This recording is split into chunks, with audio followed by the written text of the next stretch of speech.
Hit record. Okay. And the agenda is not quite up.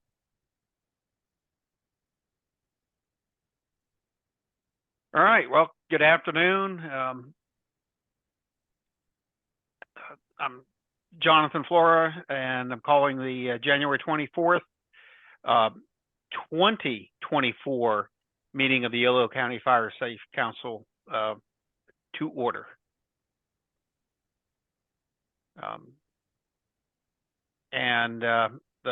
What we had as everybody was joining was to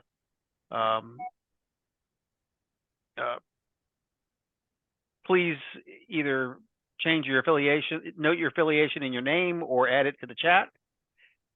And then now that we're called to order, our first action would be to approve the agenda for the meeting. So looking for a motion in a second.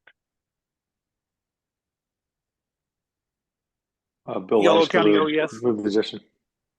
I'm not going on. Go ahead, Kurt. I was going to move the agenda, Bill Weiss. All right. In a second somewhere.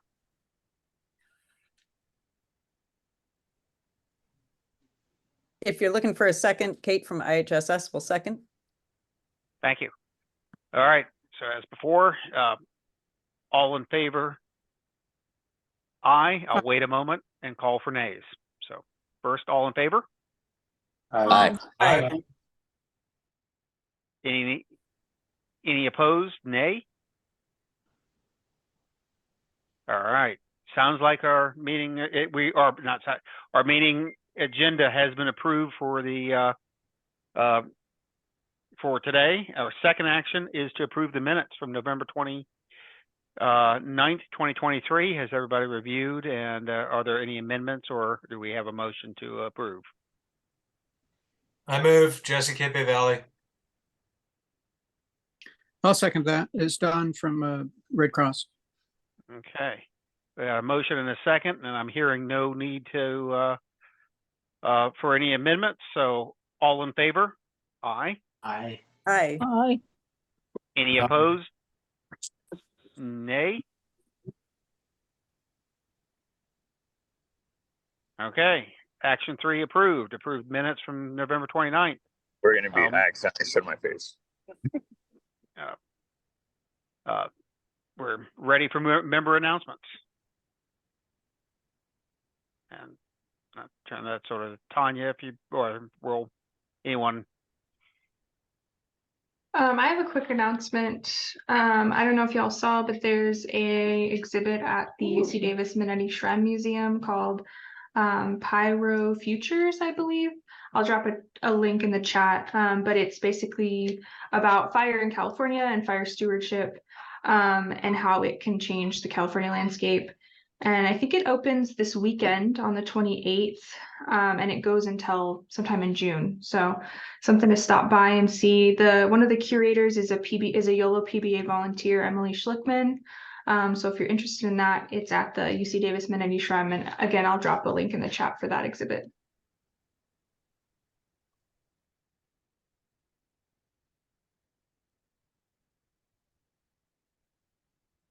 Cool. Okay. Are there any other announcements? Do we have anyone on from Solano RCD?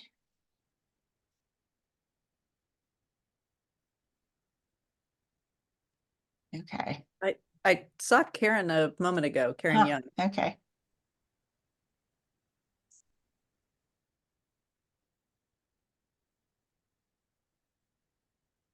I don't think Karen's on anymore.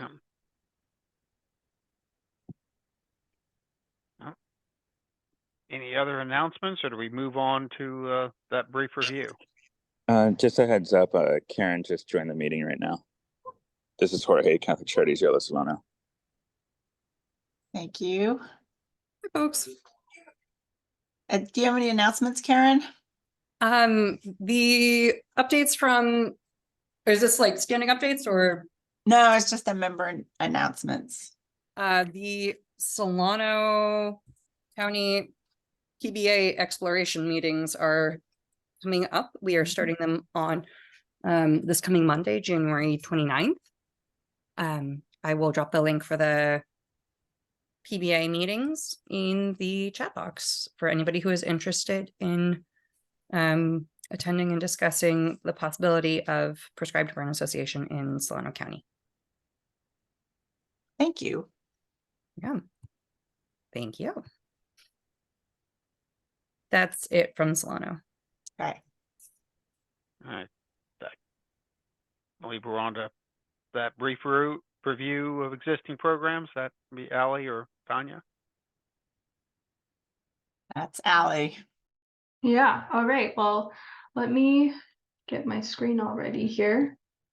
I've probably heard me mention this a couple times in previous meetings, but we have a sort of new program at the RCD that we're offering that can help with fuels reduction on private properties. So I'm just going to do a quick overview of that once I get everything up.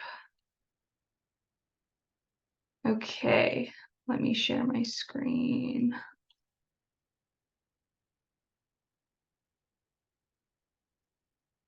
All right, hopefully y'all can see that.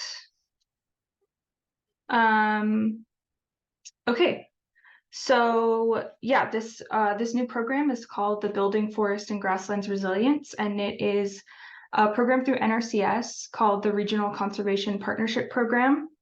And so it is a new program, new partnership with the RCD and NRCS and other regional organizations and RCDs in our region. So we received $4.9 million for our region, which includes Colusa County, Lake County, Mendocino, Napa, Solano, Sonoma, and then Yolo County.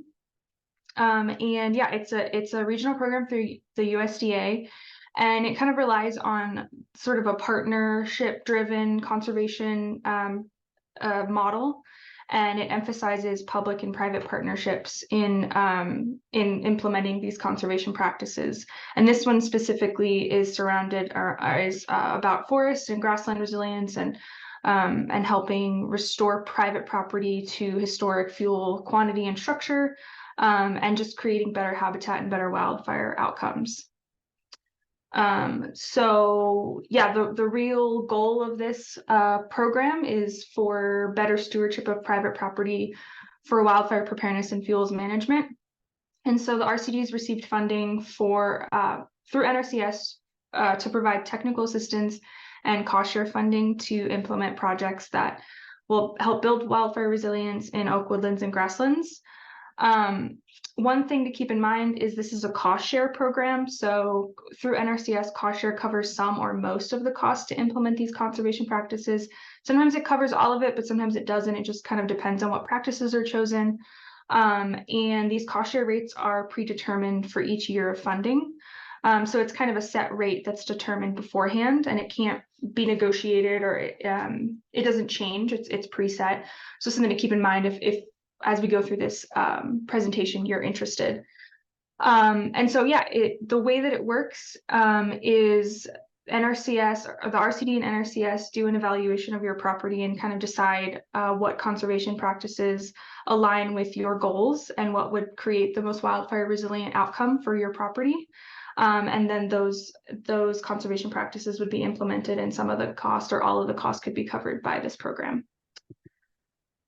So some of the goals, like I've said earlier, restore historic fuel quantity and structure with the goal of reducing extreme wildfire behavior. And of course, this is a conservation program through NRCS, so everything will be done in accordance with, best management practices for ecosystem health, and to manage vegetation, to preserve wildlife habitat, but also to lower the intensity of wildfire.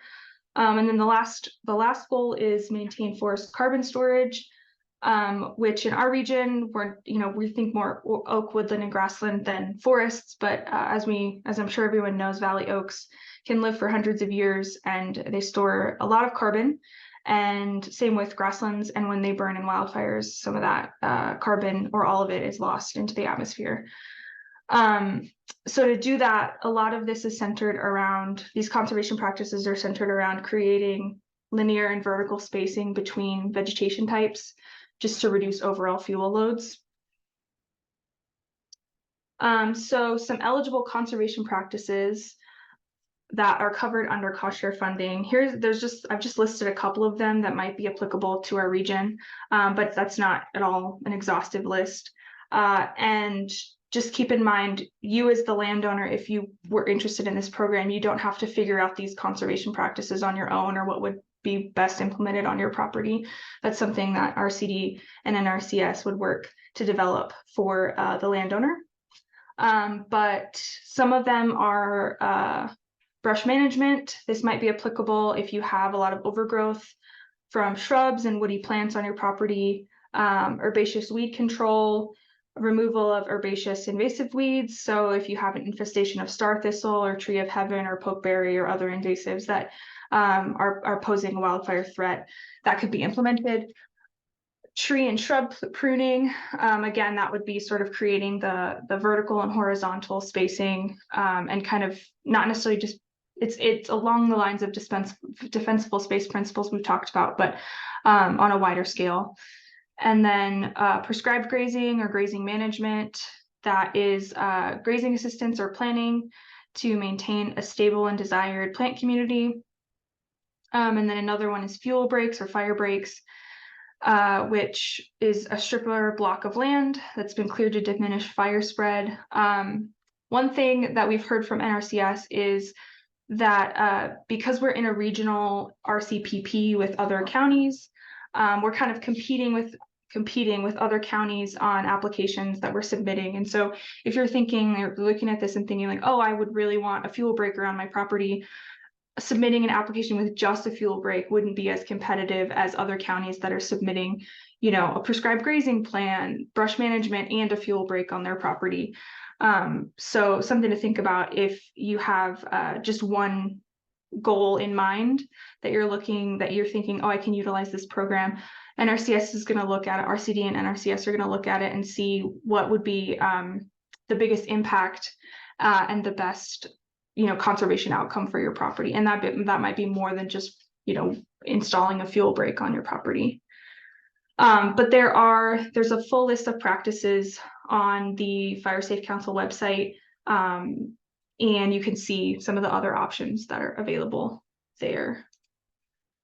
Eligibility. So RCPP is similar to our Fire Safe Council programs, where it's available to ag producers and private landowners that live in the high fire areas of Western Yolo County. So, you know, same boundaries that are for our chipper program and our address sign. So west of Winters and Esparto and throughout the Cape Valley. And then there is some eligibility criteria that NRCS has, which if you end up going through this process, they'll outline for you very clearly, and that'll be all figured out. But I thought I'd include it just so everybody was aware. But yeah, one big thing is to note that properties must reside in the high fire areas of Western Yolo County. And we're looking for this project, it makes the most sense for NRCS to have larger swaths of land. So I'm not saying that smaller acreages wouldn't qualify or wouldn't be competitive. It just depends on the property. But generally, we're looking for properties that have, you know, larger acreages to implement conservation practices over a larger area. One, to be more competitive, and just to make it cost effective for NRCS. And then a little bit on the process. So if you're interested or you think that maybe this might be a good choice, a good option for your land to do some fuels reduction on your property, you should definitely reach out to me. Regardless of acreage size, I think if we could chat and I can see what would work best, if this program would fit for you.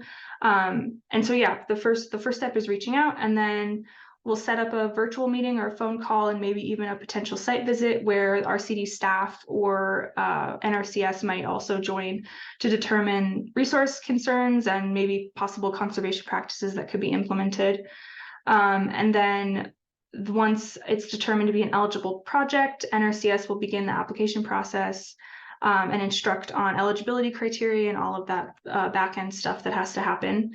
One thing to note is the RCPP process. It is an ongoing program, but it has sign up deadlines throughout the year, and so the next one is April 5th in a couple of months. So if you're interested, I definitely would suggest getting in touch sooner rather than later so we can start working through this process. And then it is a government program, so it'll take a little bit, it'll be a little bit slower than some might want, but our projects are ranked competitively. Like I said, this is a regional program, so there's multiple counties and multiple other organizations that are also submitting applications. So the projects are ranked, and then the ones that are selected, it's announced in June. So that's kind of the whole process and the whole program. Again, this is just cost share funding through NRCS for private landowners to do fuels reduction work on their property. And if anyone has any questions, I can take those now.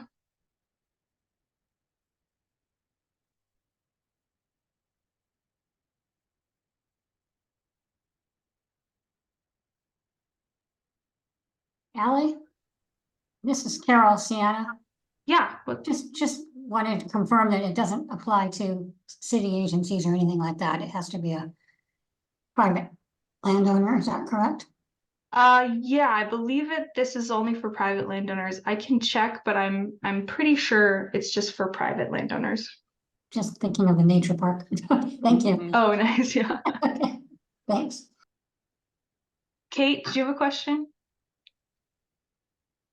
I do.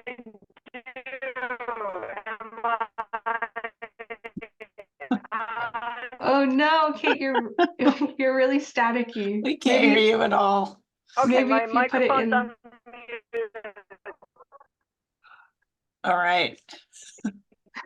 Sorry, Kate, maybe if you put it in the chat, we can get back to you. Ken? Yeah, just I know you just said you didn't really know, but what do you think a qualifying acreage would be? A qualifying acreage. Yeah, there's not really like set, it kind of depends on the fuel load on the property as well, like how much fuel would we be treating in 1 acre, and the density I think affects competitiveness.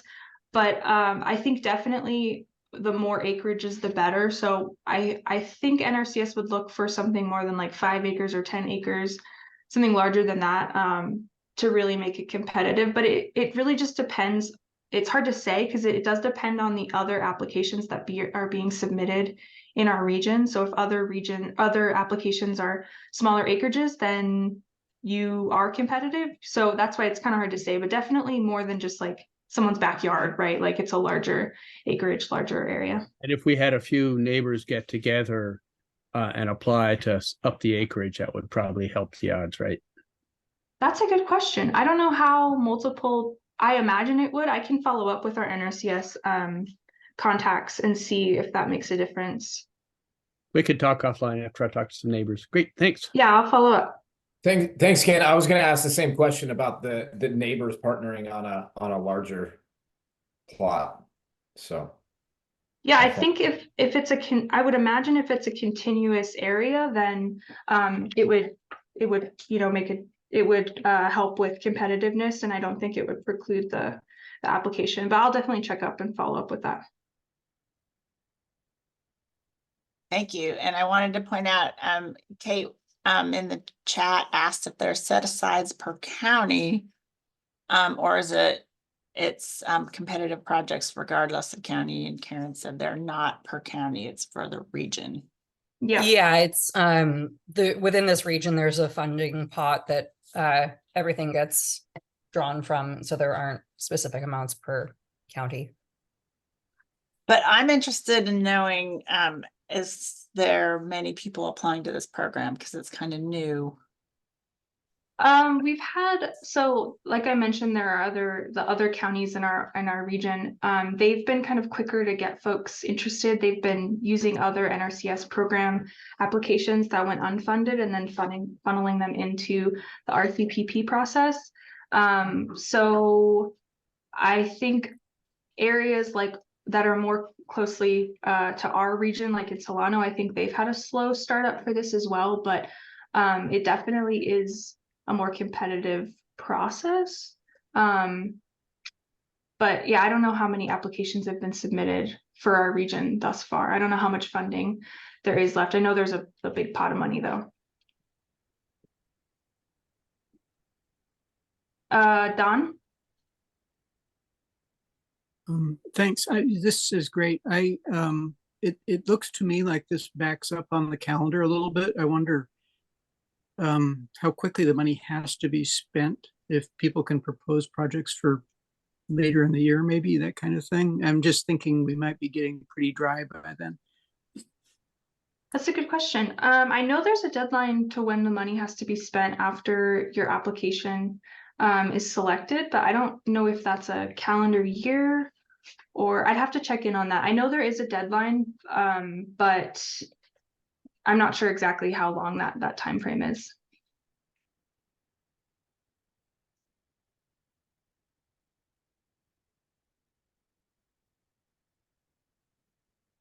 And so folks who live in town and don't have large tracts of land, please tell your friends and neighbors in the hills about this program. And if you have friends and neighbors in Solano County, you can also refer to them because Solano County is part of this funding pool. Yes. All right, do we have any other questions? If you think of something afterwards, feel free to send me an email or give me a call and I'll get back to you and I'll follow up with these questions that we have for our NRCS counterparts to get some clarity on timeframes and that question about neighboring properties. All right, I'll pass it back to you, Tanya. Thank you. Actually, it's back to Jonathan for item 6. You're going to be able to explain it a lot easier Yes. than me to approve the action. Item 6, to approve recommendation for the Yo-Yo. You talk. Yes. Okay. So this is a little confusing, but about 2 years ago, the California Fire Safe Council opened a program called the County Coordinator Grant. And we were one of the first recipients, but the county coordinator is for counties. And so Yolo County applied, Office of Emergency Services applied with us, and then we were the subcontractor. They're opening that to the original 424 county coordinators, which I was one. It's a non-competitive grant, but you still have to do the paperwork and you have to be in good standing, which we should be. But they won't accept our application unless we have a letter of authorization from the Yolo County Board of Supervisors saying, yes, we authorize the Yolo County RCD to directly apply for the funding. So we are asking the Fire Safe Council to recommend to the Board of Supervisors that they authorize us to, on their behalf, apply for county coordinator funding. That money we would use, the California Fire Safe Council have not opened the applications yet, and they don't have an exact dollar amount, but the funding would go to fund my time to continue to coordinate the Fire Safe Council, and a lot of time for Allie to continue outreach and maintaining the website and doing mailers and promoting programs and all that. So this is a sort of a memo to the Board of Supervisors.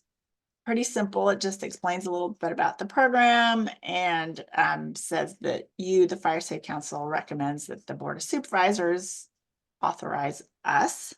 So there is a sample letter that the supervisors have in their possession, and it's on their agenda for February 13th.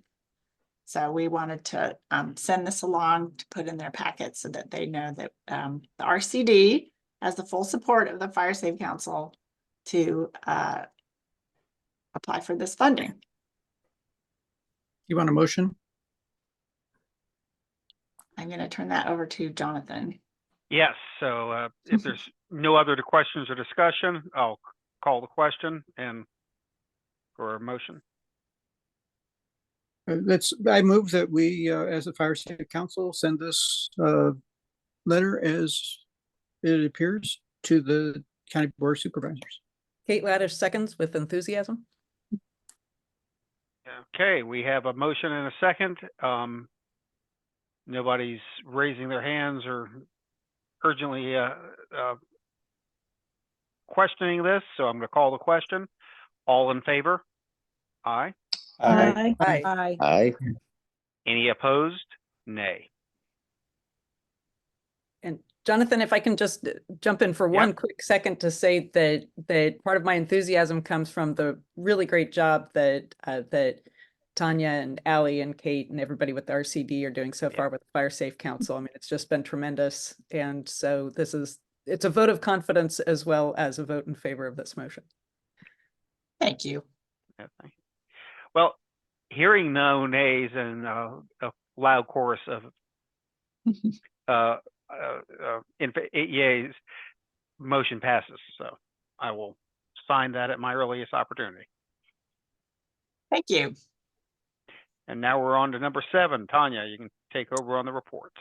Okay, it's regular report time, and top of the list is Kurt Johnson. So glad to see you here, Kurt. So if you could give an update from the Yolo County Office of Emergency Services, we would love to hear it. So I think one of the things that is probably the biggest piece of the puzzle is the purchasing department for the county has a number of quotes in their hands from West Coast Arborists. They're processing at their timeline to do all the work authorizations for West Coast Arborists to get out there and cut the trees. I think there's about 25 or so that are there. And so talking with West Coast Arborists, their goal is to try and get started hopefully by the first of the month and work their way around. And they're prepared to get it done very quickly based upon the conversations we had. The only other real item that other than things are pretty, static at the office, the only other thing that we may be looking for is feedback from anybody out there that, if you haven't made comment on the hazard mitigation plan, hit up Susan Hensley in our office. She's looking for feedback. It's very much like when we did our CWPP. We look for feedback as necessary. And then last but not least, there might be a conversation had between OES and RCD about realigning some of the monies and moving forward that was used for or proposed to be used for the Grant Line Road and Gate program to put some of that potentially into some of the veg management, because we will not be able to do all the projects that are currently scheduled with West Coast Arborists because we'll run out of money before we get them all done. And so we're hoping that maybe we can have a conversation about that, and it'll probably have to go to this group for confirmation before we move in that direction. So just something to think about if we want to continue, knocking those, when we get those going, to get them all done. We definitely will have to dig into that pot, because I think we only set aside $300,000, if I recall, and Tanya, you can probably recall the number better than me. But we may need a few more dollars to top that off. But anyway, that's all there is, unless there's any questions. Okay, I think it's 350,000 for veg management and like 150 for the Grant Line Road. Yep. Off the top of my head. Yeah, So, and we're waiting for all the processing and purchasing to come up with the final number so that we know, and then we'll have a conversation with all the players, and we'd probably come back with a formal request at the next meeting, and then it'd be something you could act upon on the future meeting. So other than that, any other questions? like Kate Laddish has her hand up. Hey, thanks, Kurt. And I'm wondering if there's an update on the Disaster Services Council. I really appreciate that Kristen's been moved ahead with the Access and Functional Needs Working Group, but I know that there's been fingers crossed that the Disaster Services Council will be able to come into being.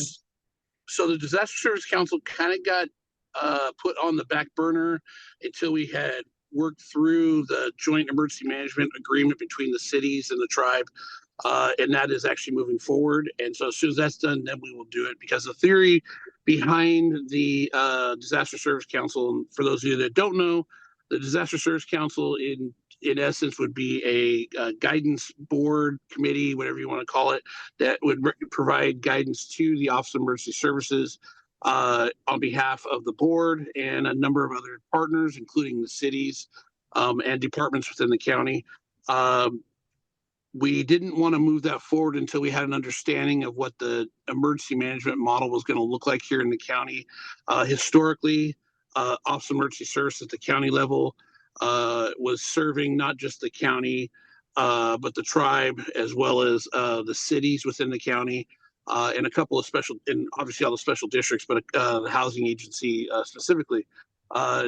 After changes were made with staffing, there was some conversation about that changing, and so we're now about 1.5 years into it, and hopefully it looks like we're going to finalize that soon, as soon as possible, I should say. And then as soon as that's done, then we can move forward on the Disaster Service Council. I would say that probably, crossing my fingers, I would hope that sometime, this late spring, early summer, we should be able to see the Disaster Service Council finalized. But it's already, the document is already formulated. It'd just be a matter of it getting approved, and it has to go through all the cities and the tribe and all of them and the county to get approval, because they basically would be one, but representing everybody, as opposed to each city having their own and then the county having their own. So hopefully that answers that question. Yeah, that does. That's really helpful. Thanks a bunch. And it looks like there's a meeting next week for the Access and Functional Needs Working Group on Thursday from 3 to 4. Thursday the 1st. So I dropped that in the chat. Thank you. Cool. Any other questions for Kurt? All right. Thank you. Very exciting. So the next up on our coordinator report is project updates, and that is me. And unlike usual, I'm not going to go through the calendar because I sent that last week.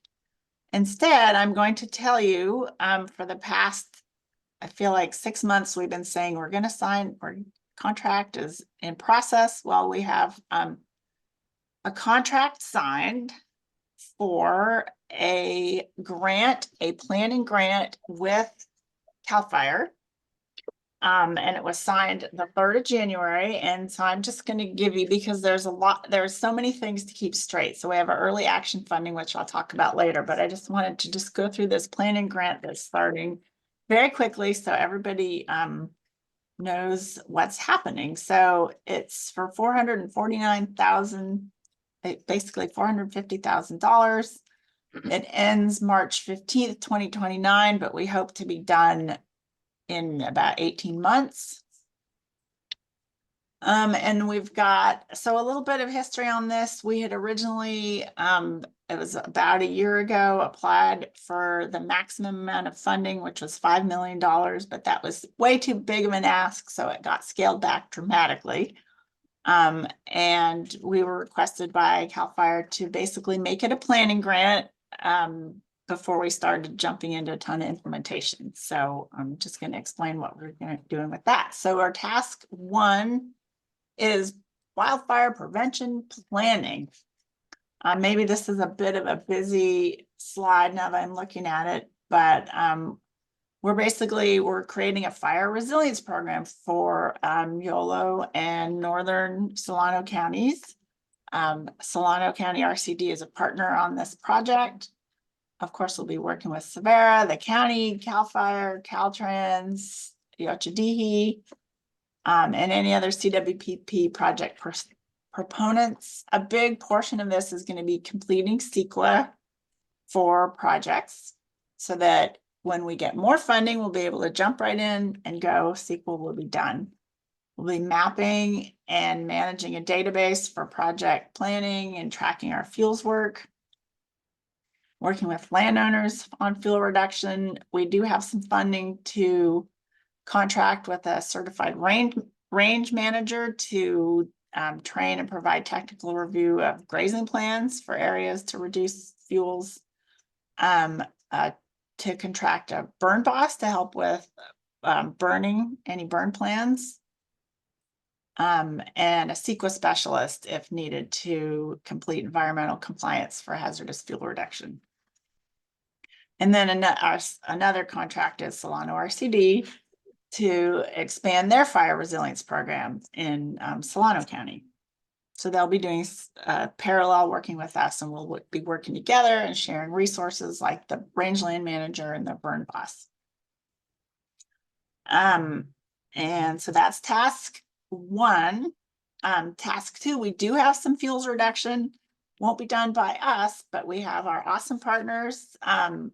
Audubon, California is going to be renting a dozer to maintain some fuel breaks on Bobcat Ranch. There's already a Cal VTP, which means we don't need to do any CEQA for that. And then the big chunk of money goes to Stevera for tools to do defensible space work for folks in their community who are not able to do that themselves. Supplies and equipment. Supplies are the hand tools, equipment is a trailer to store and transport their equipment. And then finally, task 3 is outreach, but we will not, Stevera will be getting funds for the outreach, and then the RCDs will be using our RFFC grants, and hopefully a county coordinator will come together in good time to do continue education and outreach. So that's it. Does anyone have any questions about our planning grant?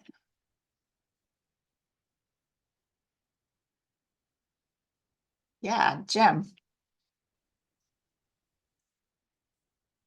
You are muted. Is this Yeah, plan also only for Western Yolo County?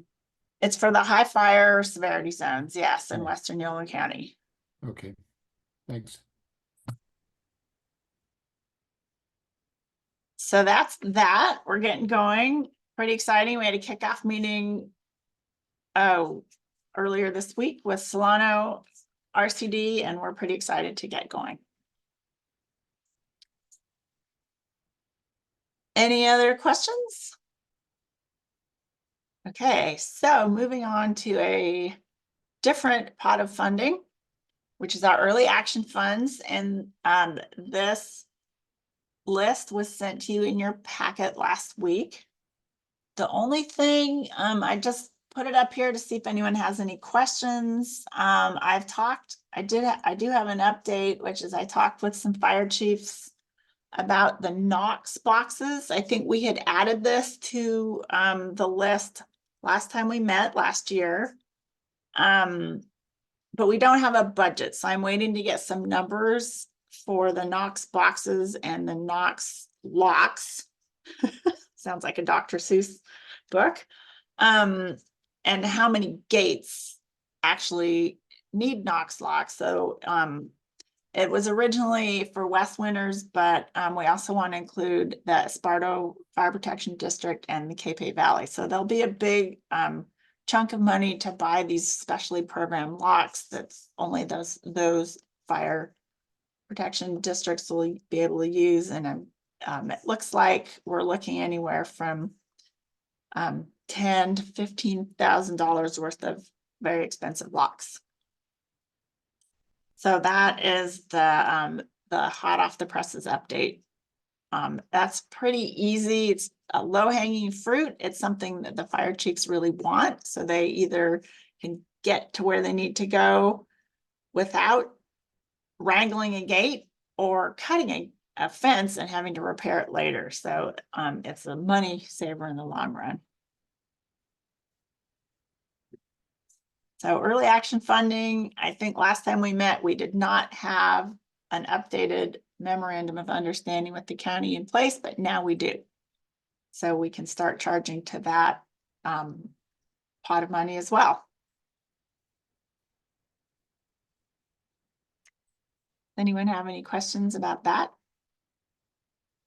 The other update, is that me and my coworker Bailey Adams had a meeting with Chief Capitano and Chief Watson from CAL FIRE to start doing a bit of planning for the Rumsey buffer. That's kind of our priority area because it's in a very high fire hazard severity zone, and folks lost their insurance there.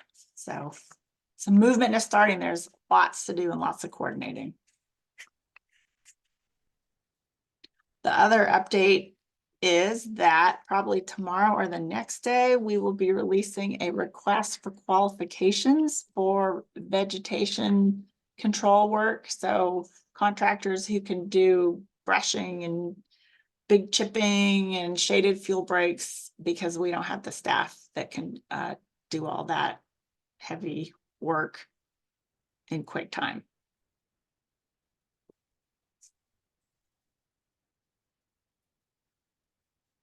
Any questions? Hey, Tanya, I got a question for you. The request for qualifications that you guys are doing, does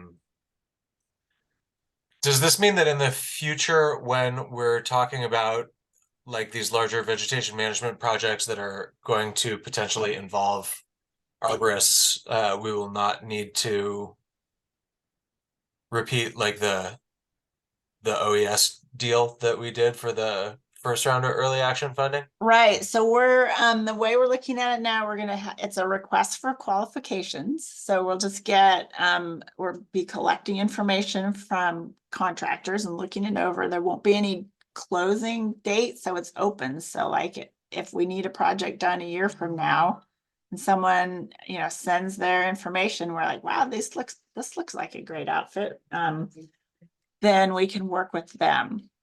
I'm not sure about the bidding. You know, we have to usually get, you know, if we have a project picked, we have to get a couple different estimates on it. I won't say bids.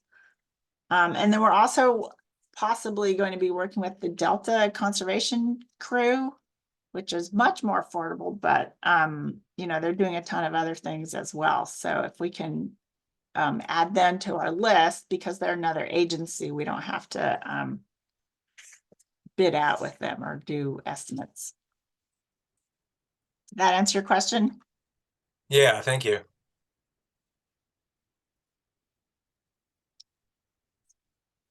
Yeah, so we're looking at doing some fuels work along Highway 16 near the Snow Gate outside of Rumsey, and then a shaded fuel break along Highway 128 west of Winters.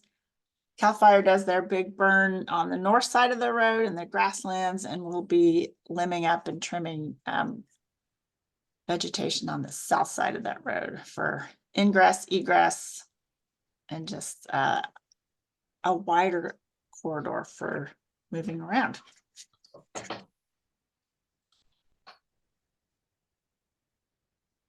Okay, so that is my report for that. Oh, Ken has a question. Yeah, just on the last one, because I'm a neighbor of that spot, and because you might care on in your other hat as RCD, that zone where the shaded fuel break's going to go has a ton of invasive weeds. Are you going to put that together with some weed control work? Well, it's just going to be in the it's just right off the road. It's actually not that weedy there along the road. It's mostly toyon and oak. Okay, because there's a it's lot not of going to be a huge setback. It's going to be, you know, maybe 20 to 40 feet. Okay, yeah. Yeah, but you're right about the weeds, and we've been working on that for a while. Yeah, cool. Good question. One of my favorite topics. So I'm just looking at the time. We have about 15 minutes. I'm going to do Kate's report for her on the grant. That's not what I want to do. On grant updates. So I'm sharing the screen. It looks like and I'll put this also in the chat. I have so many screens open. But really quickly, so what we've been working on, we did submit another request to CAL FIRE for about $550,000 for Western Yolo County and Northwestern Solano County to do fuels reduction. That grant, if awarded, would start next November. We've got our planning grant going. We're going to get CEQA going. And so projects would be prescribed fire, grazing, manual, mechanical thinning. And then the new funding opportunities that you may or may not be able to see on the screen. There's a Governor's Office of Emergency Service. There's the Listos Community Emergency Response Team Program Funding Support. Then there's a grant from FEMA to assist firefighters. Eligible entities would be fire departments and non-affiliated emergency EMS organizations. And then the California Fire Safe Council has a grant for fuel reduction and community wildfire prevention planning. We're not applying for that. Like I said, we're applying for a county coordinator. So we did submit a grant with the Catholic Charities to do outreach, whole community outreach, but we have not heard back from that. So does anyone have any questions about grants? And I will drop the link to this in the chat if you feel like perusing more grants.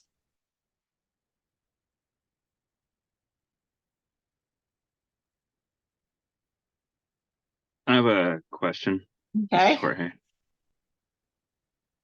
Yeah. Sorry. Yeah, in regards to the CERT program, there is so first off, Jorge Zavala, Disaster Services Program Manager at Catholic Charities, Yolo, Solano.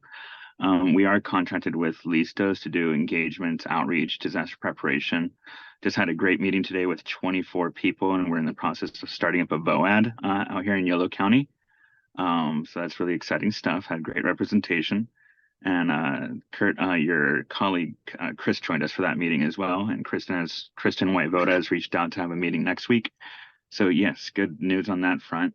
Do have a question regarding the application for the CERT program. My understanding is, and I'm having a hard time finding a CERT training program out here in Yolo County because the specifics for that grant requires that there's two different ones. One is having a youth development component for CERT training as for about up to $100,000 to do youth programs and engaging with the youth.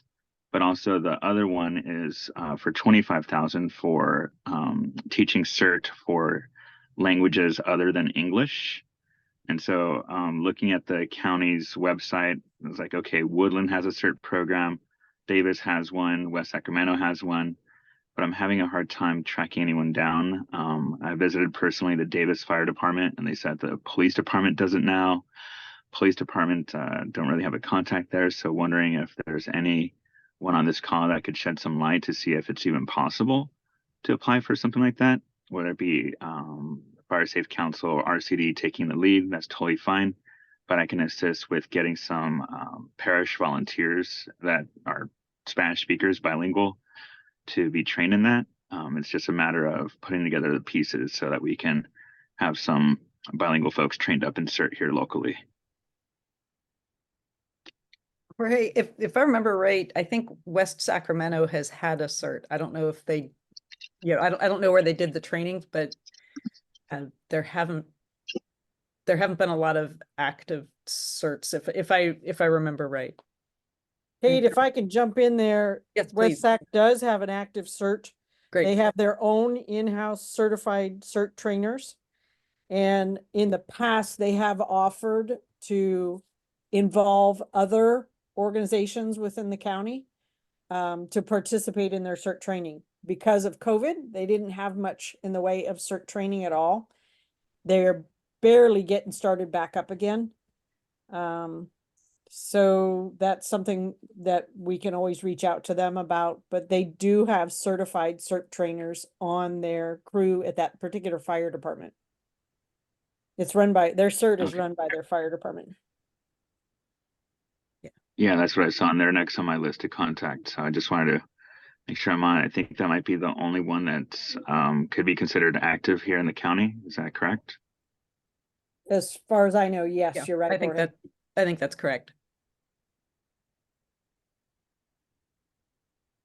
Okay. Okay. And Jorge, I had a quick question about the kind of the group that you're putting together. And I know that, I mean, I'm in a bunch of different preparedness and response groups, especially related to access and functional needs. And I'd be curious in hearing how the outreach is, because the groups that I'm part of haven't gotten messages from your group about what's going on. So part of it's, I want to make sure that there isn't duplication of efforts, that everybody's working together rather than in parallel or perhaps going in opposite directions.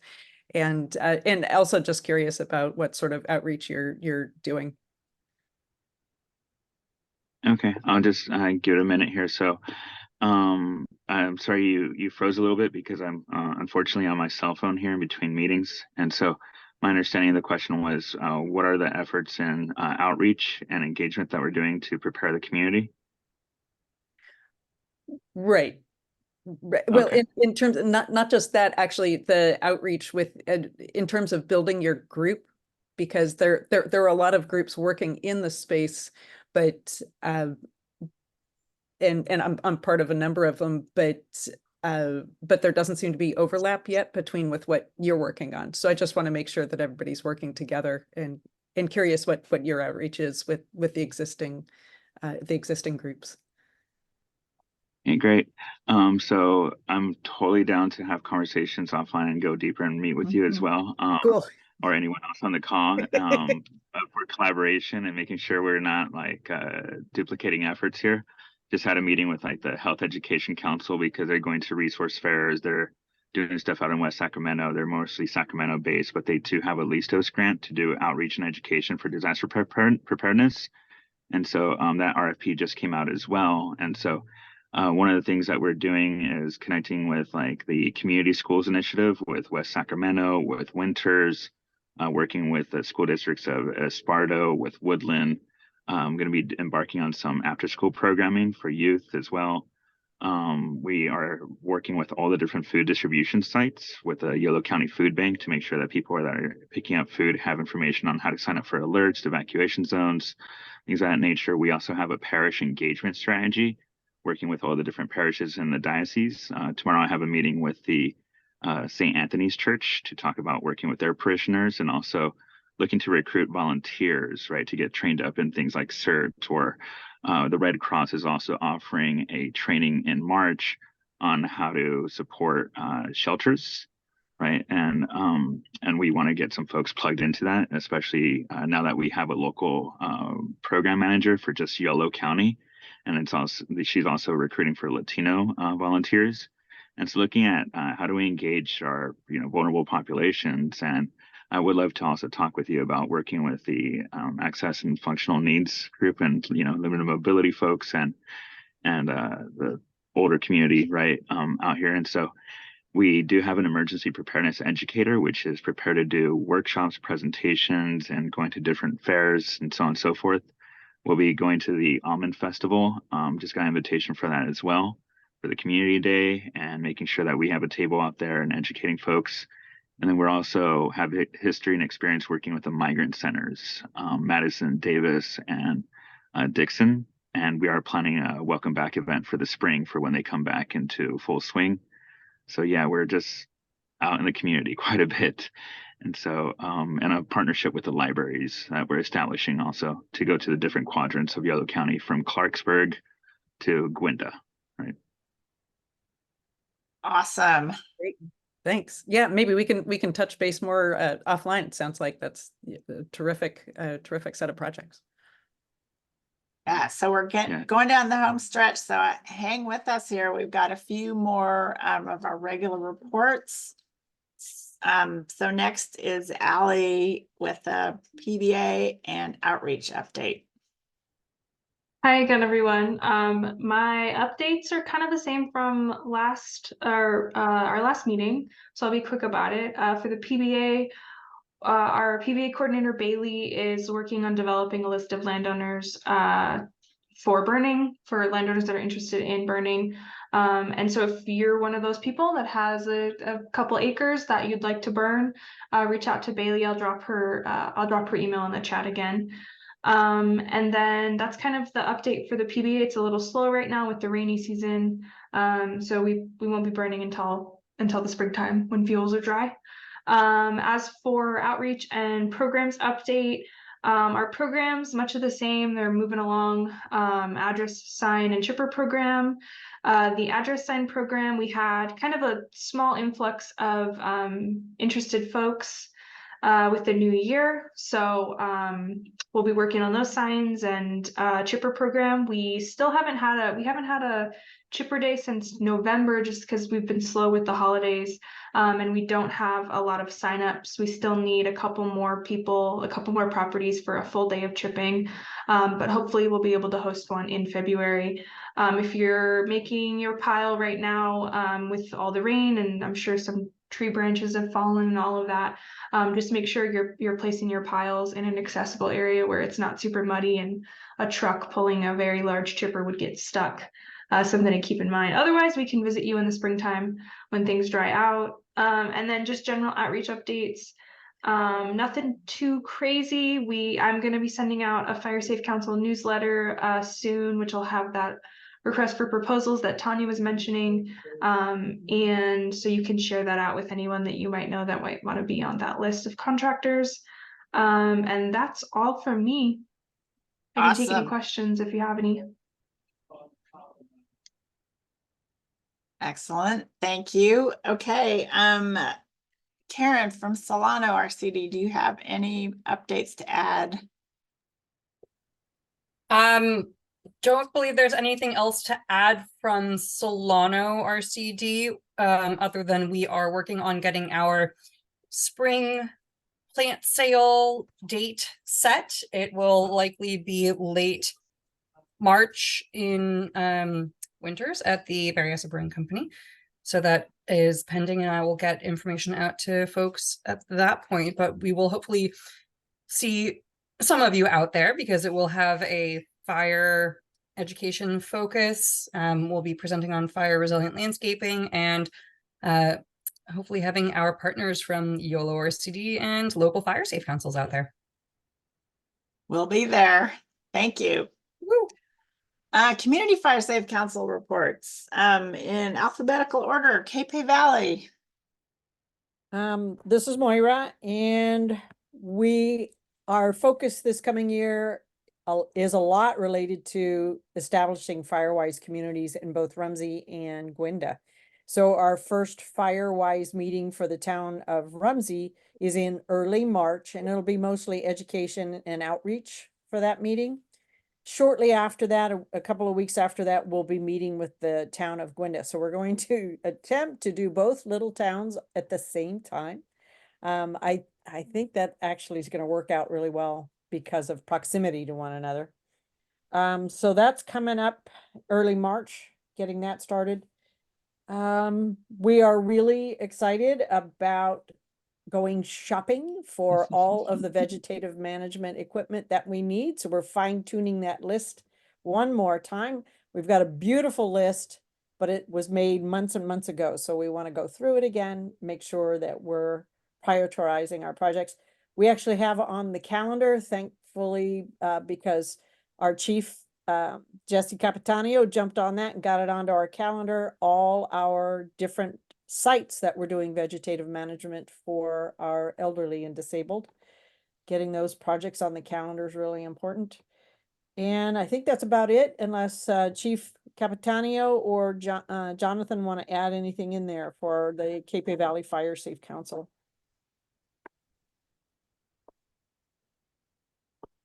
Sounds good. Awesome. Okay. Pleasance Valley. Beverly, is that you? Oh, it's me. Oh, hi, Leanne. Oh, hi. So Pleasance Valley, we just put out a 2,500 postcard mailer a month ago. And we also, in conjunction with Solano RCD, have some prescribed burn meetings coming up for all our interested people out here, which includes me. And I hope, I'm looking forward to going to these meetings and learning more about it. I've seen what some of the prescribed burning in Yolo County, and it's excellent. And I commend for doing it, especially along Highway 128, which is really important. So the other thing that happened is an event that we had yesterday at Morning Sun Herb Farm with Congressman Mike Thompson, and in conjunction with the Solano Farm Bureau and Community Alliance for Family Farms. And he was there to answer questions and help us in any way he can. And he seems very approachable and encourages people to call him and give him information. And so he seems very helpful. Excellent, thank you. Okay, and Wes Winters. We have some new faces from Wes Winters, at least new to the screen here. Yes. Hi, everyone. So just a few announcements. We've recently had a change of guard. So Ken Britton was our chair. Now I'm the chair, and we have Robert Stewart as our vice chair, and Debbie Hunter remains as our communications secretary. And then a couple more things. I don't know how much Ken shared with you, but in 2023, one of our big accomplishments is that we drafted our bylaws, and they were officially adopted in June. The other announcement I wanted to make is that we now have a website. You can't find it quite yet. We're still transitioning over because Captain Baumgart from the Winters Fire Department helped us with that. And it actually started as sort of a landing spot for our QR code signage project, which we received funding from, and we have to use the funds by the end of March. And so we needed a landing site for a map. So that's for the firefighters that are part of mutual aid and might not be super familiar with the area. The map would give them some more information, such as evacuation routes and water supplies and places of refuge and all that. So anyway, we will be continuing to work on drafting what we want for that project. And and we've changed our meeting date. So now it's the second Tuesday of every month. Our next meeting is February 13th at 6:30 at the Winters Fire Department. And everyone is welcome. Anything else to add, Ken? No, I think you covered it quite nicely there. Thanks. That was a good job. Thank you, Kara. Awesome, thank you. Okay, so we've added a standing report to the regular reports, and that is CAL FIRE. For a word of what's going on in the state responsibility area. So if you can hang with us a few minutes more, I believe Chief Watson is on his iPhone. Yeah, I'll try not to take up too much of everybody's time, but if you guys don't know, now's the time to be burning around any dead and down that you have. Light that material off. You just need to call and make sure that it is a permissive burn day wherever you're at. Just so everybody's aware, our website for applying for a burn permit or application is still live. However, you guys do not need a burn permit until May 1st. So get all of your burning done now and you won't need a burn permit. And that's all I got. Excellent. Thank you so much. Whew. Okay, so that's it for reports. Hey, Tanya. Yes, Jesse. You don't need a CAL FIRE burn permit, but please call Yolo dispatch if you're gonna do a burn anywhere in Yolo County and make sure that they've got the address and the contact information for the property. Please, please, please. Good info. Thank you. So my big question for you all is, do you want to have another meeting a month from now on February 28th? There's lots going on, so there'll be lots of reporting.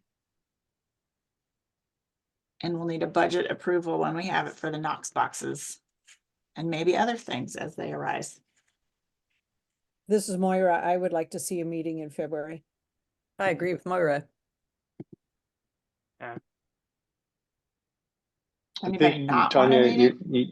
you answered your own question, Tanya, with the amount of business you have to cover in February, so we might as well just have it. Okay. Practice into it. I don't want to make more meetings, but I want to keep everyone informed. Okay. Do it. Do it. All right. Awesome. Thank you for your enthusiasm. I don't think we really need a vote to close the meeting, but I think that discussion did cover the meeting. Anything else, or do we close the meeting and see you next month? Sounds good. See Ken waving. Yep. All right. Thank you all. See you next month.